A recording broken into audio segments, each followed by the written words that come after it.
కొరికిన గుర్తులు, byte marks. ఇది forensic సాక్ష్యం అవుతుందా? అవును. చాలామందికి తెలియదు కానీ మనిషి పళ్ళ ముద్ర, బైట్ మార్క్ కూడా ఒక ముఖ్యమైనటువంటి ఫోరెన్సిక్ ఆధారం.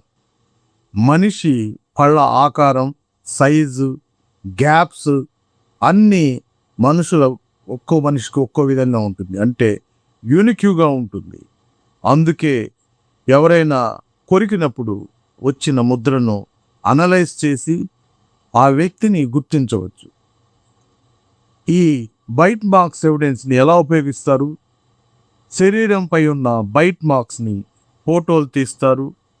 కొలతలు, సైజు, స్పేస్ ఎలా ఉందో స్కేల్ పెట్టి ఫోటో తీసుకున్న తర్వాత ఆ సస్పెక్ట్ పళ్ళ మోడల్ అంటే డెంటల్ క్యాస్ట్ని కూడా తీసుకుంటారు. రెండింటిని కంపేర్ చేస్తారు. ముఖ్యంగా హత్య కేసులు, మానభంగాలు వంటి కేసులు, చైల్డ్ అబ్యూస్ కేసులు అంటే పాక్సో కేసెస్లో ఈ యొక్క బైట్ మార్క్ ఎవిడెన్స్ చాలా ముఖ్యంగా కనిపిస్తూ ఉంటుంది. బైట్ మార్క్ ఎవిడెన్స్ కొన్నిసార్లు 100% ఖచ్చితత్వంతో ఉంటుంది అని మీరెప్పుడూ అనుకోవద్దు.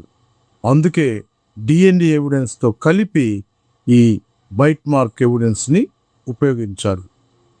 మనిషి పళ్ళ ముద్ర కూడా ఫోరెన్సిక్ ఎవిడెన్స్ అవుతుంది. ఇలాంటి ఫోరెన్సిక్ ఫ్యాక్ట్స్ కోసం తరువు ఫోరెన్సిక్ తెలుగు ఛానల్ని సబ్స్క్రైబ్ చేయండి.